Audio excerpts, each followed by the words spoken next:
11절 이 말씀을 특별히 예정론을 결정론으로 오해를 하는 그런 그릇된 오류, 그릇된 오해들에 대해서 이 말씀이 잘 반박을 해주는 그런 말씀이라고 생각을 합니다.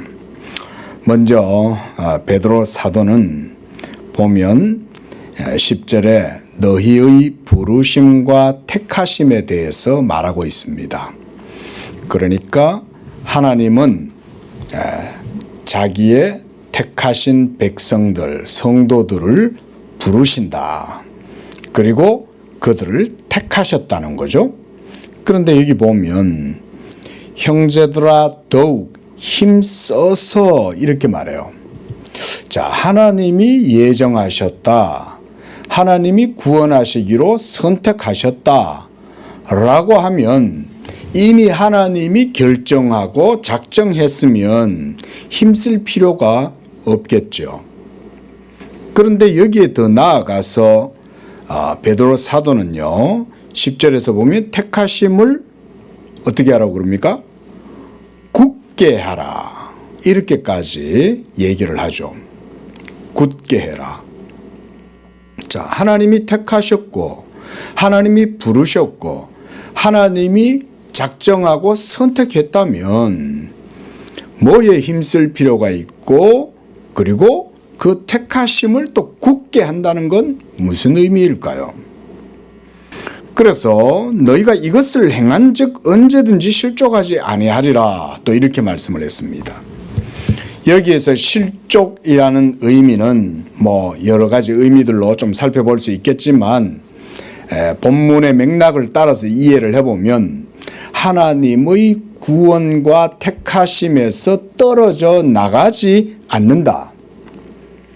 그래서 하나님의 그 구원에서 미끄러져서 실족하지 않는다. 이런 의미로 보면 되겠습니다. 그래서 이 10절에서 사도가 하나님의 택하심과 부르심을 입은 이런 성도들로 하여금 뭐라고 그러냐? 힘써라는 거예요. 힘써라.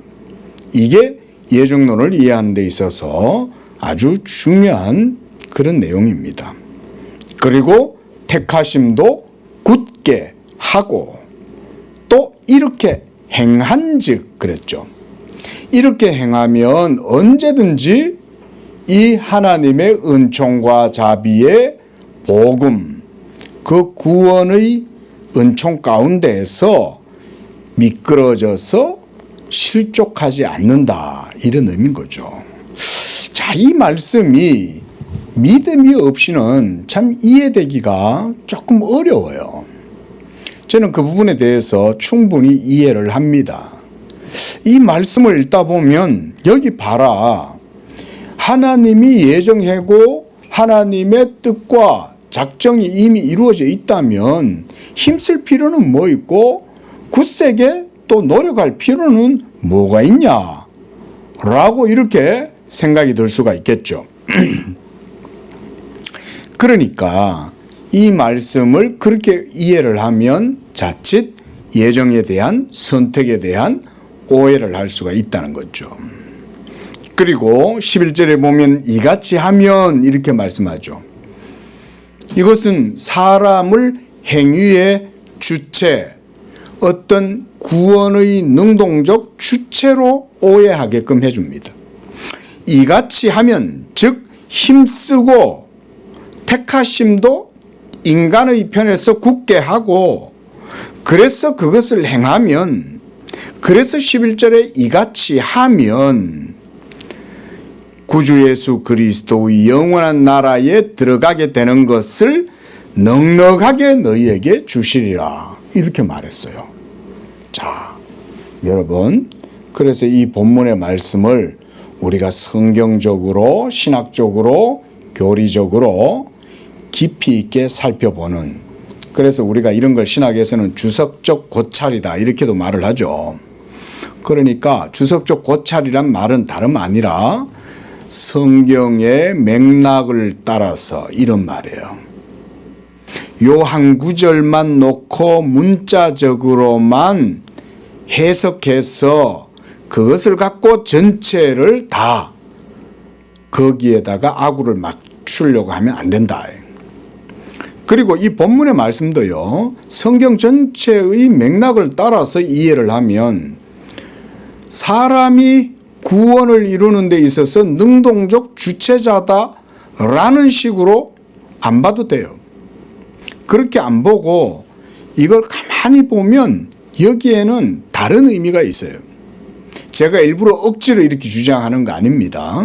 그게 아니라 먼저 한번 보십시오. 자, 여기에서 제일 중요한 게 뭐냐면요, 인간의 능동적 행위, 적극성 이런 걸 생각하지 마시고 여러분 여기서 믿음을 생각을 해 보십시오. 믿음.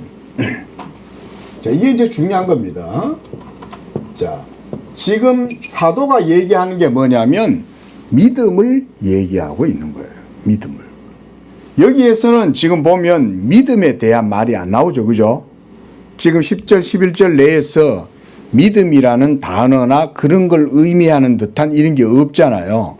근데 여러분 여기서 보면 힘쓴다와 굳게 한다와 행한다 라고 할 때 이게 전부 다 뭐냐면 이게 바로 믿음을 의미하는 겁니다. 믿음.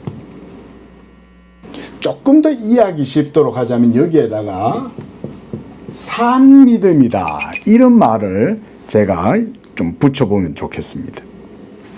그러니까 자, 야고보 사도도 살아있는 믿음을 가지고 있다면 어떻게 해요? 행위가 있죠. 그렇죠? 행하죠. 그러니까 행함이 있는 믿음이란 뭔 말이냐면 살아있는 믿음을 말하는 거예요. 살아있는 믿음. 믿음이 살아있기 때문에 이 산 믿음으로 하나님의 선택 또 예정 또는 결정, 작정이겠죠. 또 하나님의 뜻도 우리가 생각해 봅시다. 그러면 하나님의 선택과 예정과 결정, 어떤 작정, 섭리 이런 게 주권 가운데 이루어진다면, 그렇다면 믿음으로 생각하지 않으면 그러면 인간은 단지 그 구원의 은혜 가운데에서 수동적으로, 그죠? 피동적으로 또는 수동적으로 이렇게 어떤 혜택을 누리게 되는 그런 식으로만 이해하기가 쉬워요. 그런데 성경이 얘기하는 의미는 이런 의미가 아닙니다, 여러분. 성경의 의도는 피동적이거나 수동적으로 이렇게 하나님 앞에서 살아라 이런 말이 아닙니다. 성경이 말하는 건 딱 이거예요. 살아있는 믿음으로 너희의 택하심을 힘써 굳게 하고 그래서 이 믿음으로 행하라 이런 말이에요. 제가 보면 많은 분들이 예정론을 오해하는 가운데 대표적인 예가 바로 이거예요. 그래서 이 본문의 말씀을 가지고 이거 봐라, 행하라고 그랬잖아, 하나님이 예정하고 선택했다면 이게 뭔 필요가 있겠냐 이런 식으로 오해를 하는데 그게 바로 성경에 대한 그릇된 오해예요. 여기서 베드로 사도가 얘기하는 이것은 다름 아닌 네 믿음이 살아있다면 그렇다면 너는 하나님의 택하심을 입은 자요. 그리고 그 산 믿음을 가지고 이와 같이 힘쓰고 그래서 행하라. 행하라. 그 믿음으로 행하라는 거죠. 그래서 11절에서도 이같이 하면 이 말은 살아있는 믿음으로 힘써 예수 믿음을 힘쓰면 이런 말이에요. 그렇게 되면 그 믿음 가운데에서 너에게 주어지는 구원이 넉넉하다 이 말이죠. 그러니까 여기서 넉넉하다는 의미는 행위를 의미하는 게 아니라 하나님의 구원의 은혜가 풍족하다 이런 말이죠. 은혜가 풍족하니까 모자람이 없어요. 내 행위가 퍼펙트하지 않고 내 행위에 뭔가 오류가 있고 내 행위에 뭔가 부족함이 있어도 예수 믿는 그 산 믿음 가지고 있다면 그 믿음으로 하나님의 주시는 구원의 은혜를 넉넉히 누리게 된다. 이런 얘기를 지금 하고 있는 거예요. 그래서 그 앞쪽을 잠깐 보시기 바랍니다. 1절을 보세요. 그래서 사도가 여기서 1절 하반절에 보면 구주 예수 그리스도의 의를 힘입어 동일하게 보배로운 믿음을 이렇게 말하죠. 그러니까 이 믿음이 바로 산 믿음인 거예요. 그리고 이 산 믿음은 예수님의 의로 힘입고 그것을 통해서 이루어지는 믿음인 거예요. 그리고 또 조금만 더 내려오면 4절에도 보면 보배롭고 지극히 큰 약속이에요. 이 약속이 바로 뭐냐? 예수 그리스도의 복음에 대한 신앙이에요. 또 5절에도 보면 너희 믿음에 이렇게 얘기하죠. 그래서 8절에 가보면 주 예수 그리스도를 알기에 게으르지 않고 이렇게 말하죠. 게으르지 않는다는 말은 열심히 한다는 말이잖아요. 근데 이런 관점을 취하는 사람들, 하나님이 다 예정해 놨다는데 내가 뭐 노력할 거 뭐 있어? 내가 굳이 믿으려고 노력할 거 뭐 있어? 안 그래도 하나님이 택하셨으면 그냥 구원 받는 거지. 이런 식으로 성경은 말하지 않는다는 거예요. 이제 오늘 우리가 보게 될 내용들을 이런 성경의 이해를 가지고 봐야 우리가 바르게 이해를 할 수가 있어요. 그래서 핵심은 이겁니다. 산 믿음. 살아있는 믿음. 이 산 믿음을 가진 사람은 살아계신 하나님 앞에서 합당하게, 의롭게, 그리고 피동적으로, 수동적으로가 아닌 능동적이고 적극적으로 그 믿음을 갖고 하나님 섬기는데 힘쓴다 이거예요. 이게 진정한 예정의 교리를 믿고 하나님을 섬기는 성도들의 믿음이에요. 이 부분이 많은 분들이 오해를 해서 이거를 못 넘어서요. 근데 핵심은 이겁니다. 여기에서 힘쓰라라든가 택하심을 굳게 해라라든가 이런 의미는 그런 의미가 아니에요. 네가 살아있는 믿음으로 하나님 앞에 서 있다면 너의 그 믿음으로 힘써서 너를 택하셨으니 그 택하심을 굳게 해라. 네가 믿음이 살아있으니까. 그래서 제가 한 번씩 그런 예도 드리지만 여러분 죽은 물고기는 물을 거슬러서 올라갈 수 없죠. 그런 사람들이 이런 사람들이에요. 그들의 영혼이 영적으로 죽어있기 때문에 자꾸 믿음의 논리를 못 세우는 거예요. 근데 믿음이 살아있으면 이런 논리에 안 빠져요. 믿음이 살아있기 때문에 도리어 살아계신 하나님을 더 열심히 섬기려고 애쓰고 더 선을 행하려고 애쓰고 더 하나님 앞에서 구원에 받은 그 구원의 은혜를 더 감사하면서 굳게 하는 거예요. 구원의 기초가 약하기 때문에 굳게 해라는 얘기가 아니에요. 이미 은총을 받았고 그 믿음을 갖고 있기 때문에 이 믿음으로 받은 그 은혜를 더욱더 굳건하게 하는 거예요. 구원을 받았다는 걸 알기 때문에 그런 거죠. 그러면 더 감사하겠죠. 이게 베드로 사도가 지금 얘기하는 의도다. 그런 의미로 우리가 이 본문을 봐야 됩니다. 자, 이제 23장 오늘 마지막 시간이 될 것 같아요. 23장은 자, 예정론이 이제 24장까지 되어 있거든요. 자, 오늘 이제 748쪽 13절입니다. 자, 이런 하나님의 구원의 은총을 입는 건 무조건이죠. 그러니까 값 없이 어떤 하나님의 조건성이 없는 무조건이다. 그래서 무조건적 선택 앞에는 모든 권고가 헛되다는 5번째 반박에 대한 반론. 그러니까 오늘 우리가 읽었던 베드로후서 1장 10절에서 사도 베드로는 형제들아 힘써 너희의 부르심과 택하심을 굳게 하고 또 이같이 행하라 할 때 이게 권고죠.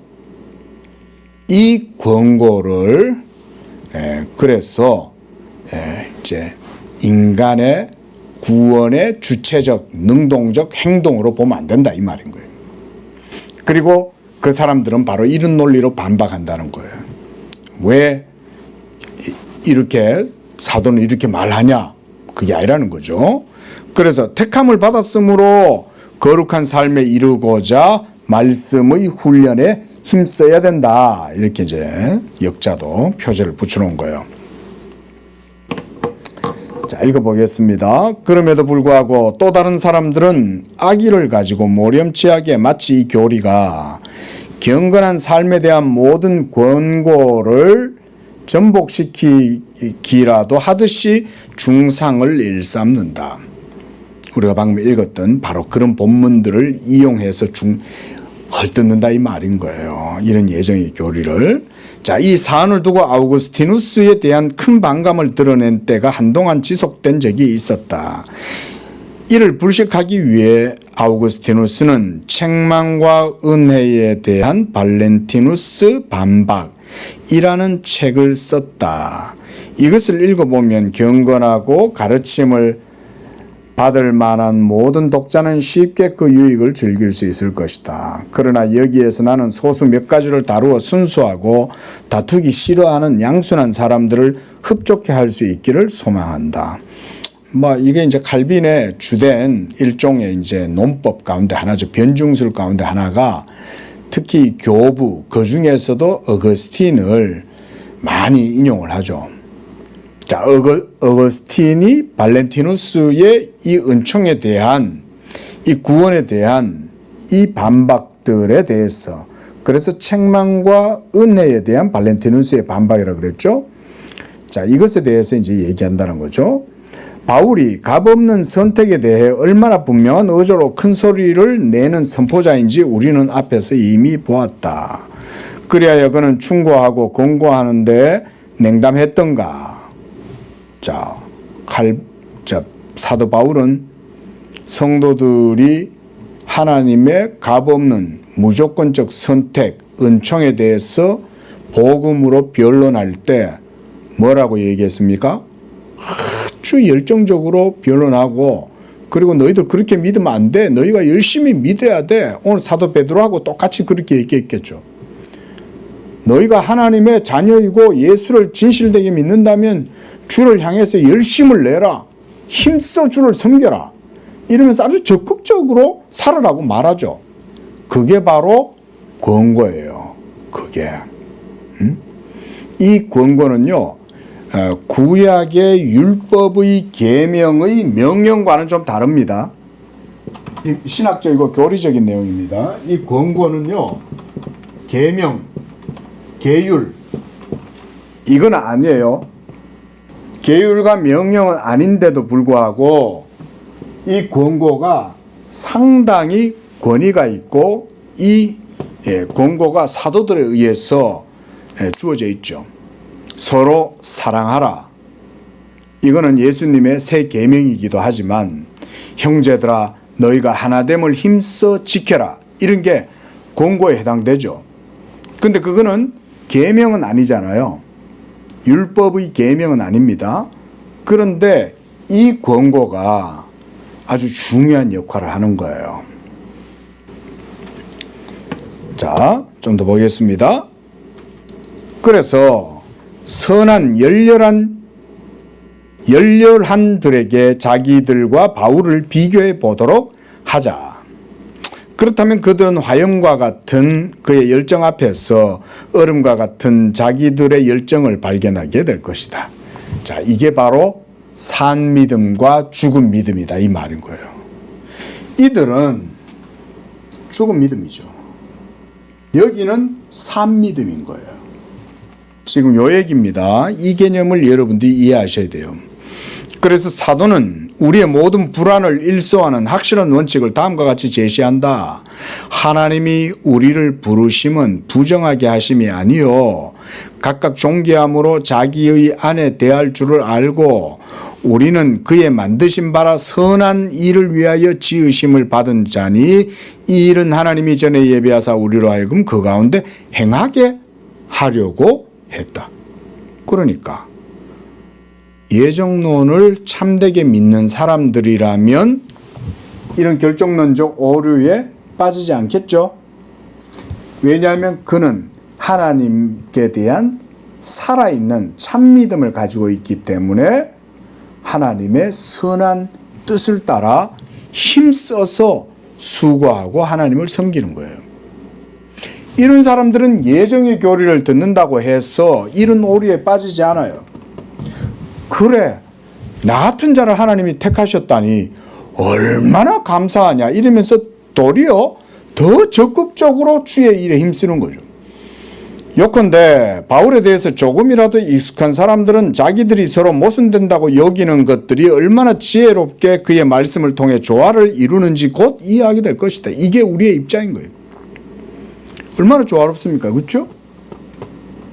이런 게 예정론을 바르게 이해하는 성경적 관점이에요. 이걸 가지고 있으면 모든 교리나 예정의 교리도 하나님의 선택, 예정, 작정, 결정, 또 주권적 섭리 이런 게 있다 해서 그 하나님 앞에서 피동적이고 이런 식으로 하지 않는다 이 말인 거죠. 그리스도는 자기를 믿으라고 우리에게 명령하신다. 그렇다고 해서 내 아버지께서 오게 하여 주지 아니하시면 누구든지 내게 올 수 없다라고 하신 그 말씀은 거짓되지도 않고 그의 명령과 배치되지도 않는다. 너희는 나를 믿으라 라고 예수님이 말씀하신 거예요. 그렇게 말씀하셨을 때에 여기에서 보면 요한복음 6장 65절은 이건 말 그대로 하나님의 선택이잖아요. 그러니까 아버지께서 택하시지 않았다면 누구든지 내게 예수님께로 올 수 없다. 이것은 어떻게 보면 결정론적으로 볼 수 있잖아요. 그렇죠? 아버지가 선택하지 않았으면 내게로 올 수 없겠네. 그런데 그런 자들을 향하여 너희가 나를 믿어라 이렇게 얘기하는 건 예수님이 어불성설이지. 논리적으로 그거는 모순이지. 이런 식으로 생각해서는 안 된다 그 얘기죠. 달리 말하면 이렇다. 우리는 말씀을 온전하게 선포해서 사람들이 믿음에 이르게끔 인도할 뿐 아니라 그 유익을 견인 가운데 계속해서 누리게끔 붙들어 주어야 한다. 그렇다고 해서 말씀에 순종하는 자들에게 순종하는 자들이죠. 이들에게 예정에 관한 지식이 가로막히게 해서는 안 되는 바. 그 지식이 없다면 그들은 자기들이 행한 어떤 것을 앞세워 교만해지기만 할 뿐 하나님을 자랑하지 않을 것이기 때문이다. 이런 말이에요. 좀 쉽게 설명드려 보면 제가 자주 얘기하지만 이 사람은 A이고 이 사람은 B예요.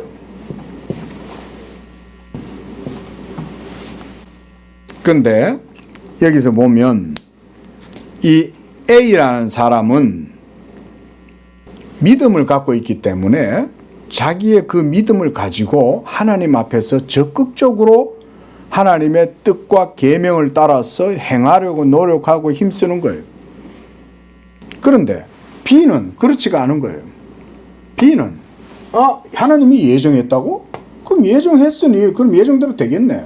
그러면 내가 열심히 적극적으로 뭔가 할 필요 있겠어? 이렇게 생각한다는 거죠. 그렇지 않다는 거죠. 그죠?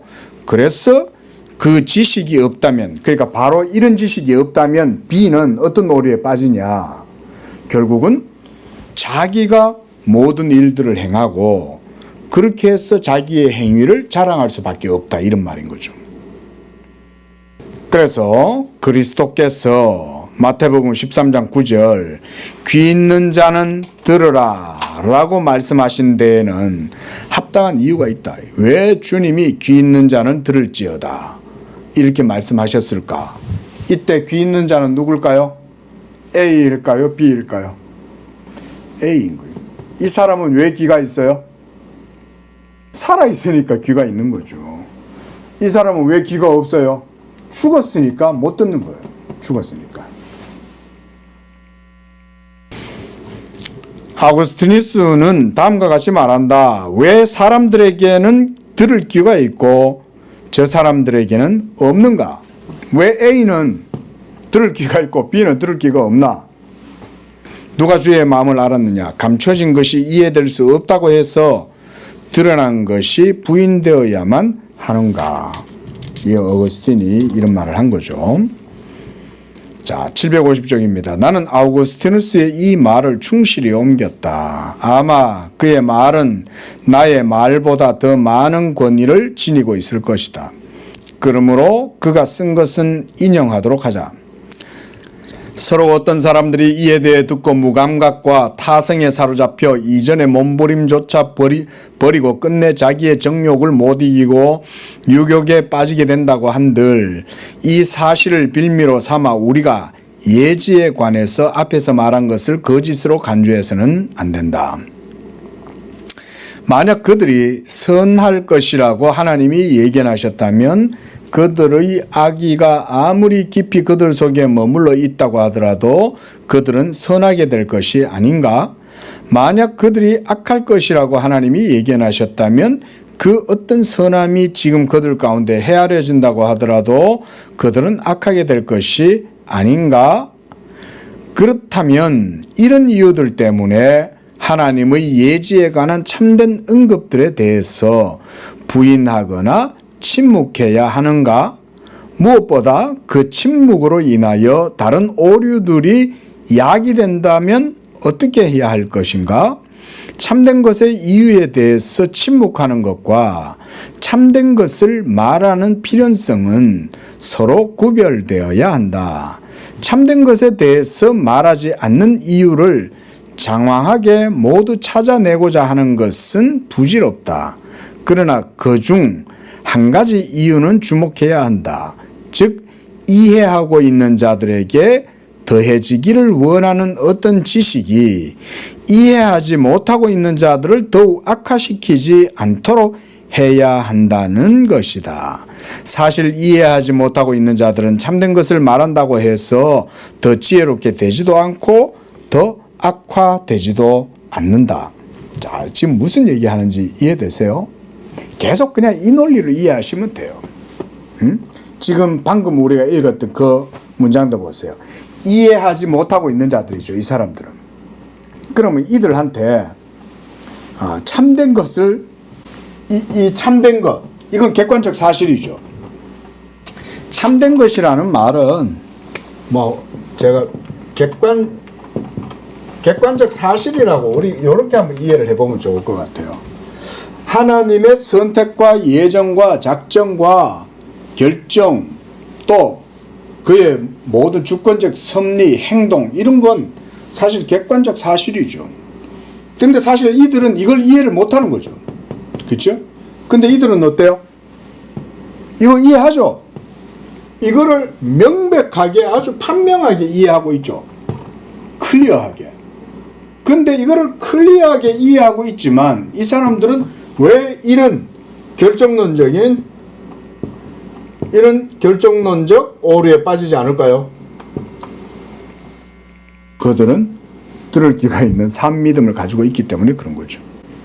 지금 어거스틴이 발렌티누스에 대한 반박에서 이제 하나님의 은총, 그 다음에 죄인을 향한 하나님의 판단, 심판 이런 것에 대해서 지금 이런 논법을 가지고 설명을 하고 있는 거예요. 성경도 이런 논리죠. 그래서 여러분들 이 예정론을 그래서 심도 있게 공부를 해야 돼요. 그 대충 어수룩하게 이해하면 이거 못 넘어섭니다. 이걸 넘어서서 이렇게 나아가려면 믿음이 있어야 돼요. 이 산 믿음, 이 믿음의 비밀을 가지고 있지 않으면 이거 못 넘어서요. 인간의 이해, 인간의 인식, 경험, 판단 그 기점을 못 넘어섭니다. 그거를 이러함으로 우리가 참된 것에 대해서 말할 경우 그것을 받아들일 수 없는 자들은 더욱 악화시키는 데 반해서 참된 것에 대해서 침묵할 경우 그것을 받아들일 수 있는 자들을 더욱 악화시키게 된다면 우리는 무엇을 해야 합당하다고 여겨지겠는가? 자, 이들이 이해 못한다고 해서, 그리고 많은 사람들이 예정론의 교리를 이해 못해서 듣기를 싫어하고 그거를 거북하게 여긴다면 그러면 우리 어떻게 해야 되겠어요? 그 얘기죠.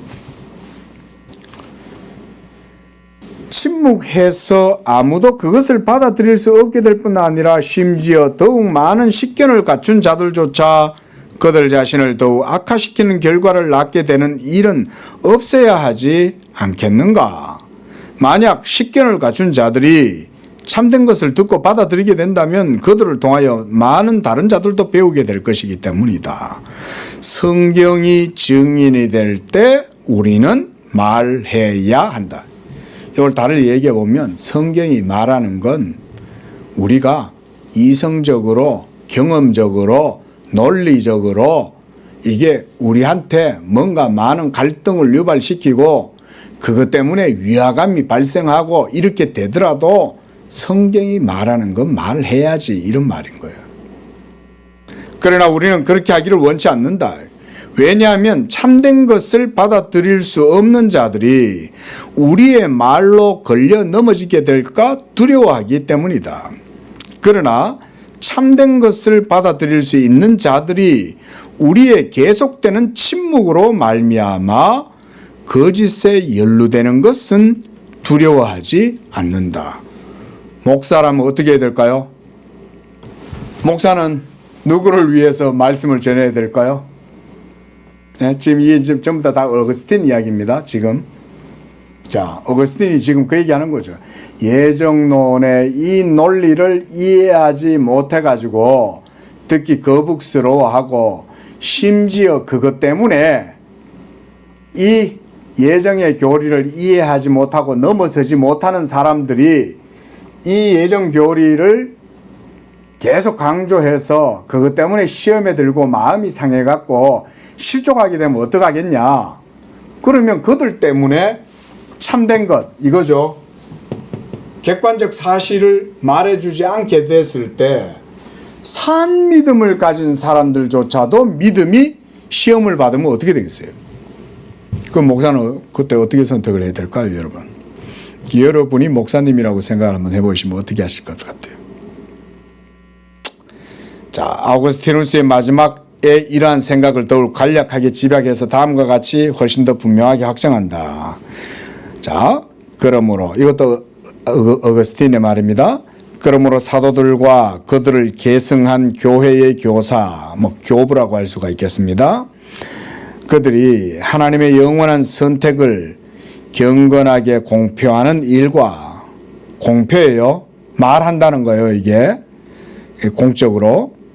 그 다음, 경건한 삶의 훈육을 통해 신자들을 억제시키는 일, 두 가지 모두를 행했다면 왜 오늘날 사람들은 대적할 수 없는 진리의 힘에 압도된 상태에 있으면서도 비록 예정에 관하여 언급되는 말이 참되다고 하더라도 그것을 사람들에게 선포해서는 안 된다라고 말하는 것이 옳다고 여기는가? 자, 우리는 이런 문제에 우리들도 노출이 되었다. 우리도 이런 문제를 부딪혔다.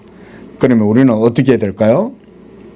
전적으로 우리는 예정에 대한 선포를 통하여 들을 귀 있는 자는 들으라 라는 말씀이 응하게끔 해야 한다.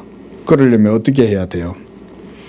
선한 것들을 주겠다고 약속하시는 분으로부터 그것들을 받아들이지 않는다면 과연 누가 그것들을 지닐 수 있겠는가? 받아들이지 않는 자들은 분명히 거부할 것이다. 그러나 받아들이는 자들은 취해서 마실 것이며 마시며 살아갈 것이다. 하나님께 올바른 예배를 드리기 위해 경건이 선포되어야 하듯이 예정도 이와 같이 선포되어서 하나님의 은혜에 관한 말씀을 들을 수 있는 자들이 그들 자신이 아니라 하나님을 자랑할 수 있게끔 해야 한다. 그렇죠? 지금 그런 얘기를 하고 있는 거죠. 자, 제가 여러분들 뭐 이해하셨겠지만 제가 조금 더 간단하게 설명하면 이 말이에요. 자, 하나님의 이런 객관적 사실 이런 것들에 대해서 하나님은 이렇게 하셔.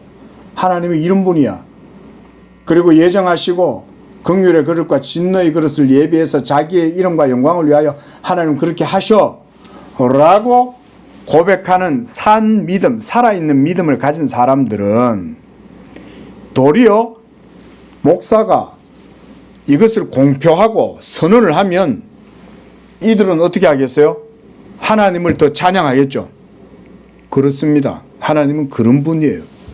하나님은 나를 지옥에 던지지 아니하시고 나를 무한한 긍휼과 자비하심 가운데 이렇게 나를 택하시고 부르셨어요.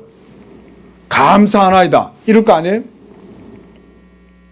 그래서 제가 지난주에도 말씀드렸듯이 예정의 교리가 더욱 빛날 때는 언제냐면 환난이 닥칠 때, 고난이 닥칠 때, 핍박받을 때.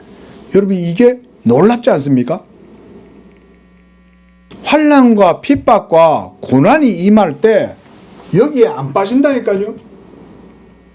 더더욱이 오히려 환난이 임하면 여기에 빠져야 될 것 같은데 그건 이 사람들 논리예요. 하지만 산 믿음을 가진 사람들은 안 그래요. 그들 속에 하나님의 택하심이 있으면 이 사람들은 환난과 핍박과 공고와 괴로움이 사망의 음침한 골짜기에 빠지면 빠져들수록 더더욱 이 믿음이 빛을 발해요. 그래서 예정 교리를 얘기를 안 하면 안 된다. 제가 그거 강조하는 거예요. 예정의 교리를 얘기하면 그래서 이 두 사람이 나타난다니까요. 이게 놀라운 하나님의 지혜예요.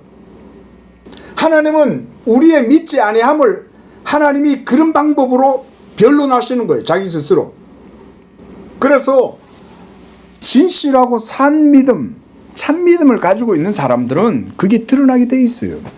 그게 특히 예정론이 공표되고 선포되어지면 이게 더 구체적으로 드러난다. 그러니까 이걸 자랑하는 거예요. 이 사람들은. 그래, 너희 비에 속한 너희들은 그래 그렇게 믿느냐? 그러나 우리는 이걸 자랑한다. 여러분, 우리가 그래 따지면 믿음도 어때요? 우리가 하나님을 믿고 성경의 모든 이 진리에 기록된 말씀들을 믿을 때 여러분 이게 우리가 이해가 되어서 믿습니까? 아니잖아요. 성경 속에 있는 그 어떤 기록된 사실들도 우리의 이성을 가지고 이걸 들여다보면 못 믿어요. 어떻게 물고기 2마리 똑 5개를 가지고 5,000명 넘게 먹어요? 어떻게 물이 포도주로 변해요?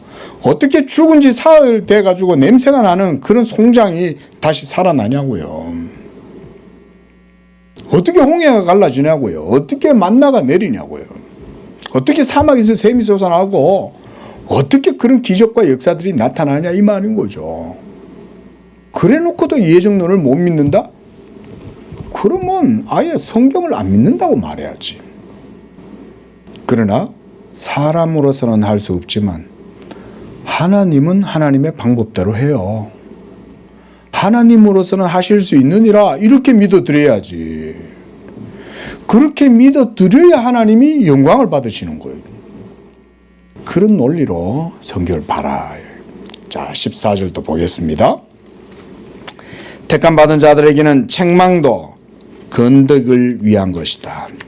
그러니까 하나님의 택함받은 자들도 책망받을 수 있는데 그거조차도 그들의 하나님의 예정과 선택을 무효화시킨다든지 그것을 퇴색시킨다든지 이런 게 아니라는 거예요. 한번 봅시다. 그러나 저 거룩한 사람 아우구스티누스는 건덕에 대한 특별한 열의를 지니고 진리를 가르치는 방식을 자기 나름대로 잘 조절해서 뭐 어거스틴 정도 되니까 이렇게 가르치는 겁니다. 어거스틴의 글들을 읽어보면 어거스틴은요 정말 이 기독교 2000년 역사 속에 아주 사도 바울 다음으로 굵직한 기둥이 확실해요.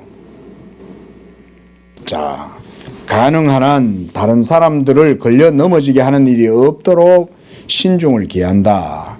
그가 우리에게 충고하는 바에 따르면 우리가 참되게 말할 수 있는 것들을 우리는 동시에 적절하게 말할 수 있기 때문이다. 만약 누군가 사람들에게 당신이 믿지 않는 이유는 당신이 멸망에 이르도록 이미 하나님에 의해서 지정되었기 때문이다 라고 말한다면 그는 태만을 조장할 뿐만 아니라 악의를 눈 감아주게 될 것이다. 만약 어떤 사람들은 듣게 되더라도 그들 자신이 정죄된 것을 알게 된다면 믿지 않을 것이라는 말을 미래에도 적용한다면 이는 가르침이 아니라 악담이라고 해야 할 것이다. 그러므로 아우구스티누스는 이런 자들은 어리석은 교사들 또는 사악하고 불길한 선지자들이므로 교회에서 몰아내야 한다는 정당한 명령을 내린다. 자, 바로 이 사악한 교사들이 누구일까요? 이 사람들이죠. 이거 주장하는 사람들. 야, 하나님이 다 결정해놓고 예정해놨다 그러면 뭐 할 필요 뭐 있어? 믿을 필요도 없겠네. 이런 얘기하는 거죠. 그리고 다른 곳에서는 하나님이 원하시면 아무도 책망도 없이 유익을 끼치시는 분이시므로 그가 자비를 베풀고 도움을 주시는 가운데 책망을 하신다면 그 책망조차 유익하다는 입장을 개진한다. 그렇다면 왜 이 사람에게는 이렇게 저 사람에게는 저렇게 방식을 달리하는가? 이에 대해서 결코 우리는 그 판단이 토기장이가 아니라 진흙에 있다고 해서는 안 된다. 그러니까 그 판단은 하나님 그분 자신에게 있다 이 말인 거죠. 그래서 이후에 아우구스티누스는 다음과 같이 쓴다. 책망을 통해서 사람들이 의로운 길에 들어서거나 그 길로 돌아올 때에 그들의 마음속에서 구원의 역사를 이루시는 분은 심거나 물을 주는 자들이 아니라 자라게 하시는 분이 아닌가. 그가 한번 어떤 사람을 구원하시고자 원하시면 그 사람의 자유의지로는 결코 그것에 맞설 수 없다.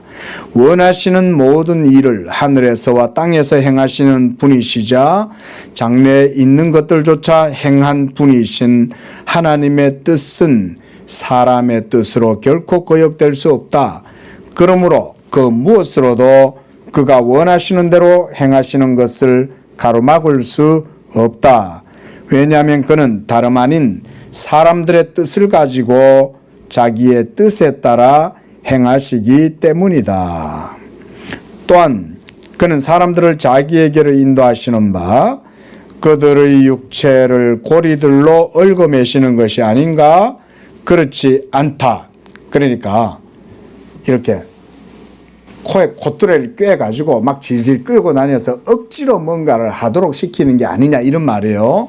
그게 아니라 그가 내적으로 행하시고 내적으로 그들의 마음을 붙드시고 내적으로 그들의 마음을 감동시키시고 자기가 그들 안에서 만드신 그들 자신의 의지를 사용하여 그들을 하나님의 뜻 가운데로 인도하신다, 이끄신다 이 말이에요. 자, 이게 바로 어떤 상태입니까? 지금 753쪽 첫째 줄에서부터 지금 어거스틴이 이렇게 얘기하고 있죠.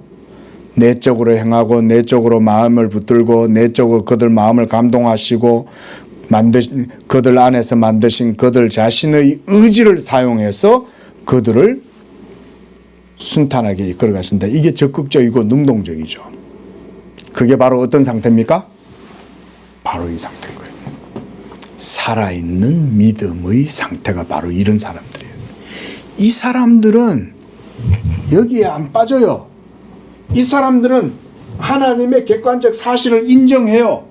하나님이 선택하고 예정하고 결정하고 뜻 가운데 주권적 섭리 가운데 일을 하신다. 이거 인정해요. 근데 그걸 인정하는데 도리어 그것이 그들로 하여금 더 열정적이게 해요. 이걸 못 넘어서면 예수 믿음이 아직 그 사람 속에 온전치 못한 거예요. 그래서 저는 예정론 교리는 반드시 교회가 가르쳐야 된다고 그렇게 말해요. 예정론 교리를 얘기하면 사람들이 여기 설 거냐 여기 설 거냐 여기서 막 갈등을 해요. 그리고 이 논리에 매여 있어요. 그리고 이 논리에 매여 가지고는 하나님을 막 비난할 거 아니에요. 그죠? 하나님이 어떻게 그러실 수 있습니까? 그런데 성경을 보면 또 열심히 해라 그러는데 그러면 열심히 할 필요가 없겠네요. 이러면서 막 그렇게 또 자기들 논리를 세워서 예정론을 반론하고 반박한다 이 말이죠. 그런데 그걸 못 넘어서는 이유가 어디 있겠어요? 이 믿음이 없으니까 그렇겠죠. 그러면 이들이 예정론 교리를 듣고 배우면 어떻게 하겠어요? 자기의 믿음을 돌아보겠죠. 아, 내 속에 이 믿음이 없나 보네. 그럼 자기의 예수 믿는 믿음을 다시금 점검해 보는 거예요. 아, 내가 정말 지금 예수님을 믿고 있나? 내 믿음이 정말 하나님 앞에 온전한가? 그거를 돌아보게 되겠죠. 그래서 예정론은 가르쳐야 되는 거예요. 이들이 다수고 이들은 10%밖에 안 돼도 교회 내에 이들은 80%고 이들이 20%밖에 안 된다 하더라도 목사는 이들 바라보고 얘기할 필요도 없고 이들 때문에 입을 닫을 필요도 없어요. 그저 이게 객관적 사실이기 때문에 증거하는 거예요. 그러면 성령의 역사에서 귀 있는 자는 들을지어다. 그리고 성령의 역사에서 그들의 무지와 그들의 불신을 하나님이 깨닫도록 해서 그래서 이걸 넘어서도록 해줄 수도 있겠죠. 그건 목사가 할 일이 아니에요. 다만 목사는 그냥 공평하는 거예요. 하나님은 진노의 그릇과 긍휼의 그릇으로 그의 자비하심을 어떤 자에게 나타내고 어떤 자에게는 그의 은총을 하나님이 거두어 버리신다. 어떤 자에게는 언약에 참여함을 허락하시지만 어떤 자에게는 언약에 참여할 수 없게 하신다. 그래서 우리는 아우구스티누스가 바로 뒤이어 덧붙이는 다음 말을 빠뜨려서는 안 된다 그랬습니다. 자, 이것도 보고 마치겠습니다. 우리는 누가 예정된 사람들의 수에 들고 누가 그렇지 않은지를 알 수 없다. 모든 사람이 구원에 이르기를 원하는 마음을 깊이 가져야 한다. 이게 오늘 우리가 읽었던 본문의 말씀이라고 하겠습니다. 또한 이와 더불어 우리가 만나는 모든 사람이 우리의 평안에 동참하는 자들이 되게끔 힘써야 한다. 그러니까 힘써야 되는 거예요.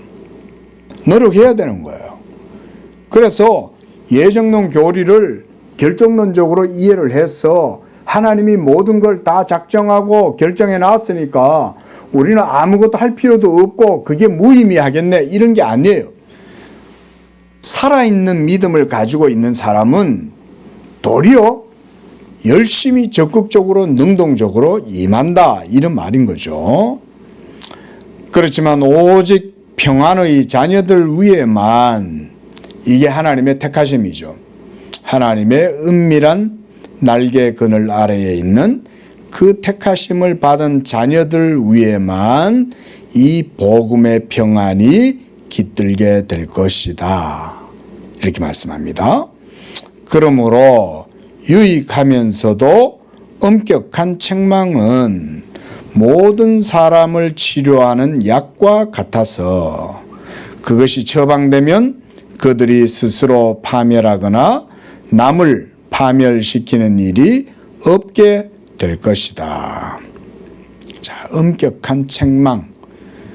저는 이게 그래서 예정론을 무시하는 게 아니라 예정론을 더욱 굳건하게 붙들면서도 권고하고 또 불순종할 때 책망한다 이거죠.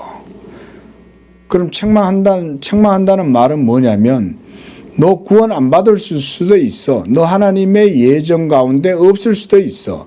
하나님이 너를 버리셨을지도 몰라. 이걸 미리 단언한다는 게 아니죠. 그게 아니라 도리어 더 힘써서 주를 섬기고 주님의 계명에 따라서 힘써 행해라. 그래서 너의 택하심을 굳게 해라.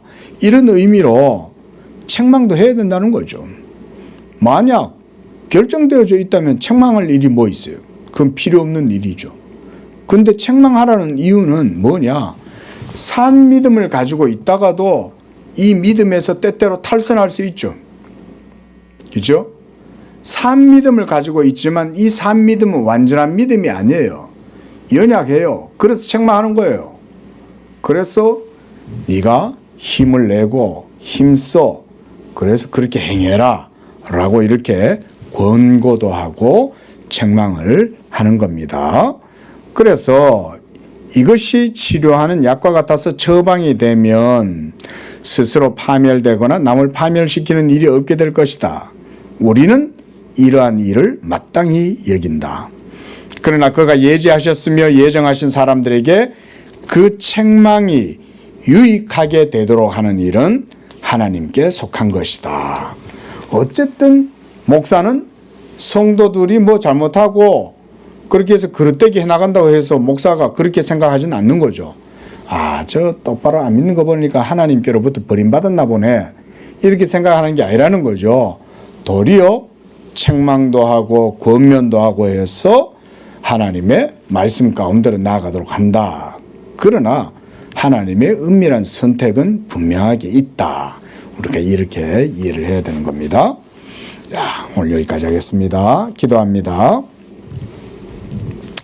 거룩하신 하나님 아버지, 예정의 깊고 오묘한 교리들을 우리 사람의 지성과 논리로는 가닿기가 어렵고 그 은밀한 하나님의 선택을 우리는 판단할 수 없음을 깨닫게 됩니다. 그러나 하나님께서 또한 그렇게 행동하신다면, 하나님이 그렇게 선택하고 결정하셨다면 우리가 참 믿음을 가지고 그 하나님 앞에 어떤 모습으로 서야 되겠습니까? 귀 있는 자는 들을지어다 라고 하신 주님의 말씀처럼 우리에게도 참된 믿음과 산 믿음 주셔서 하나님의 말씀을 따라서 우리가 이것을 믿음으로 받고 그 가운데 감사하며 겸손하게 주를 향하여 힘써 주를 더욱 힘써서 섬기는 그런 우리의 산 믿음 되도록 축복하여 주시옵소서. 예수님의 이름으로 기도합니다. 아멘.